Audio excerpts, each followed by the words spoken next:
Hi friends, మీకోసం ఒక మంచి కథ తీసుకొచ్చాను.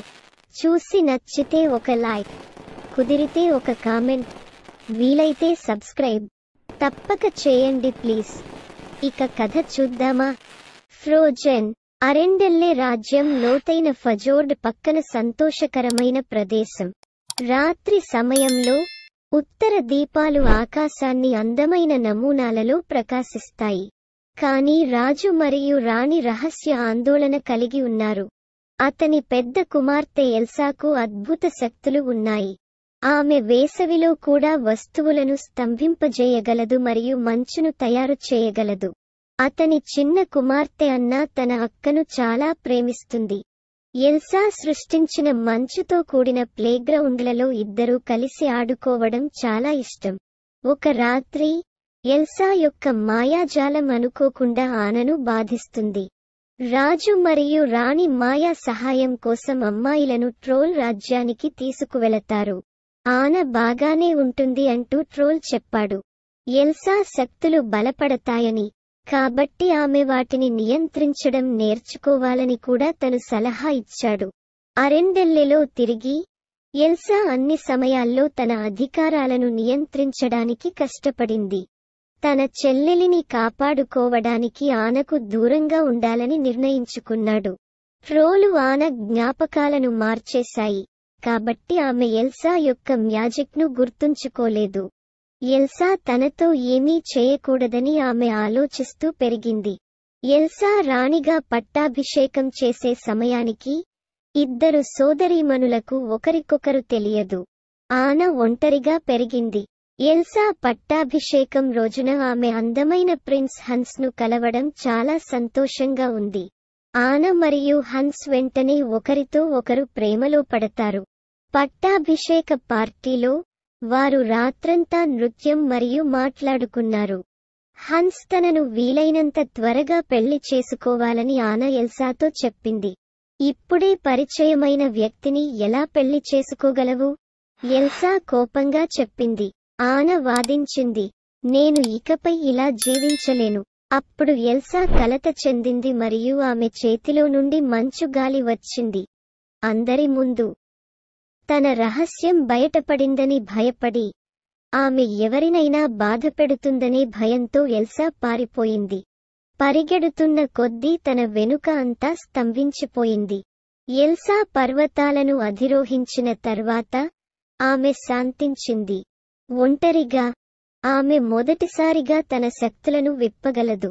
తను మంచు మరియు మంచు ప్యాలెస్ యొక్క సుడిగుండాలను సృష్టించింది. ఆమె స్వయంగా కావచ్చు, మరియు అది అద్భుతంగా అనిపించింది.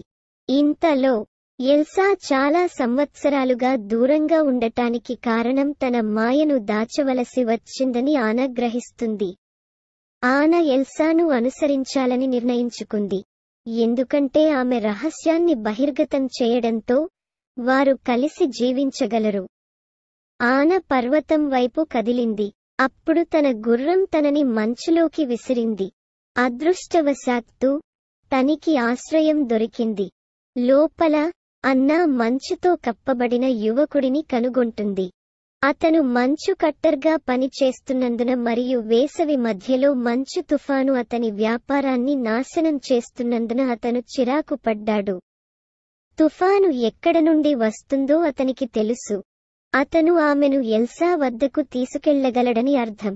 ఎల్సాను వెతకడానికి నార్త్ మౌంటైన్కి వెళ్లేందుకు ఆన క్రిస్టాఫ్ అనే యువకుడిని నియమిస్తుంది. అతని జింక స్వెన్ కూడా వచ్చింది. వారు పర్వత శిఖరానికి చేరుకున్నప్పుడు ముగ్గురు అందమైన శీతాకాలపు ప్రకృతి దృశ్యాన్ని చూశారు. ఎల్సా ప్రతిచోటా రంగురంగుల మెరుస్తున్న మంచుతో కప్పబడి ఉంది. ఎల్సా ఒక స్నోమాన్ని కూడా చేసింది. బ్రతికే ఉన్నాడు. అతని పేరు ఓలాఫ్. వెచ్చని వాతావరణం యొక్క ఆలోచనను ఇష్టపడినందున అన్నా వేసవిని తిరిగి తీసుకురావాలని యోచిస్తున్నట్లు విన్న ఓలాఫ్ సంతోషిస్తున్నాడు. ఆమె వారిని ఎల్సా వద్దకు తీసుకువెళ్లడానికి ముందుకు వచ్చింది మరియు చివరికి ఎల్సా తన మాయాజాలంతో సృష్టించిన అద్భుతమైన మంచు ప్యాలెస్ను కనుగొంది. ఎల్సా శక్తులకు అన్నా ముగ్ధుడయ్యాడు. ఎల్సాను ఇంటికి రమ్మని ఆమె కోరింది. అయితే ఆరెండెల్లే ప్రజలు తనను అంగీకరించరని ఎల్సా భావించింది, మరియు వారిని బాధపెడుతుందని ఆమె ఇప్పటికీ భయపడుతోంది. అమ్మాయిలు వాదించారు. ఎల్సా ఆనను బాధపెట్టాలని అనుకోనప్పటికీ, ఆమె తన సోదరి ఛాతీపై ఐస్ పేల్చింది. అప్పుడు అతను ఓలాఫ్ కంటే చాలా పెద్దదైన మార్ష్మల్లో అనే మరో స్నోమాన్ని తయారు చేసింది. స్నోమాన్ ఆన. క్రిస్టాఫ్ మరియు ఓలాఫ్ త్వరగా పర్వతం నుండి దిగేలా చూసుకున్నాడు. ఆన జుట్టు నెరిసిపోవడాన్ని క్రిస్టాఫ్ గమనించాడు. అతను అతన్ని ట్రోల్స్ వద్దకు తీసుకువెళ్లాడు మరియు వారు అతనికి సహాయం చేయగలరా అని అడిగాడు. ఎల్సా విపరీతమైన మాటలు ఆన హృదయాన్ని గాయపరిచాయని ట్రోలు సూచించారు. త్వరలో ఆమె పూర్తిగా స్తంభించిపోతుంది. కాని అతను నిజమైన ప్రేమ యొక్క చర్య మాత్రమే ఘనీభవించిన హృదయాన్ని కరిగించగలదు. ఓలాఫ్ మరియు క్రిస్టాఫ్ త్వరగా అన్నాను అరెండెల్లెకు తిరిగి పంపుతారు. తద్వారా ఆమె హన్స్ నుండి నిజమైన ప్రేమ ముద్దును అందుకుంటుంది. తిరిగి ఆరెండెల్లెలో తుఫాను సమయంలో హన్స్ అందరికీ సహాయం చేస్తాడు. అప్పుడు ఆన గుర్రం ఆమె లేకుండా తిరిగి వచ్చింది. ఆనను కనుగొనడానికి హన్స్ ఒక సమూహాన్ని ఏర్పాటు చేస్తాడు, కానీ ముందుగా ఎల్సాను కనుగొంటాడు. ఎల్సా పురుషుల నుండి తనను తాను రక్షించుకోవలసి వచ్చింది. చివరికి ఆమెను తిరిగి ఆరెండెల్లెకు తీసుకువెళ్లారు మరియు చెరసాలలో ఉంచారు. ఆమె ప్రమాదకరమైనదని పురుషులు ఒప్పించారు, కానీ ఎల్సాను ఎవరూ బాధపెట్టాలని వారు కోరుకోలేదు. క్రిస్టాఫ్ అన్నాను ఆరెండెల్లె వద్దకు తీసుకువస్తాడు, కానీ హన్స్ ఆమెను ముద్దు పెట్టుకోవడానికి నిరాకరించాడు. అన్ని తరువాత అతను ఆమెను ప్రేమించలేదు. ఆరెండేళ్లను పరిపాలించాలనుకున్నాడు. ముందుగా అక్కచెల్లెళ్లను దారిలోకి తీసుకురావాలి. ఆన విస్తుపోయింది. కానీ క్రిస్టాఫ్ అన్నాను ప్రేమిస్తున్నాడని ఓలాఫ్ తెలుసుకుంటాడు, కాబట్టి అతని ముద్దు ఇప్పటికీ ఆమెను కాపాడుతుంది. అన్న క్రిస్టాఫ్ వైపు తిరిగింది. ఆ తర్వాత ఆపదలో ఉన్న తన అక్కను చూసి హన్స్ కత్తి దెబ్బను అడ్డుకోవడానికి ఆమె ఎల్సా ముందు తనను తాను విసిరికొట్టింది. ఆ క్షణంలోనే ఆన గట్టి మంచులా మారిపోయింది. కత్తి అతని మంచు శరీరంతో ఢీకొని విరిగిపోయింది. ఆశ్చర్యపోయిన ఎల్సా ఆనను తన చేతుల్లోకి చేర్చుకుని ఏడవడం ప్రారంభించింది. అకస్మాత్తుగా అన్నా కరిగిపోవడం ప్రారంభించింది. ఎల్సా యొక్క నిజమైన ప్రేమ యొక్క చర్య స్పెల్ విచ్ఛిన్నమైంది. అప్పుడు ఎల్సా వేడిని తిరిగి తీసుకురాగలిగింది.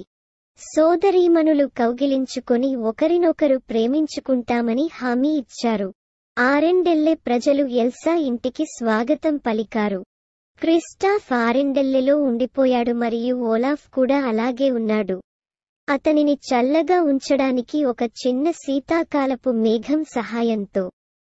ఉత్తమ భాగం ఏమిటంటే, సోదరీమణులు తిరిగి కలిసి మరియు చివరకు సంతోషంగా ఉన్నారు.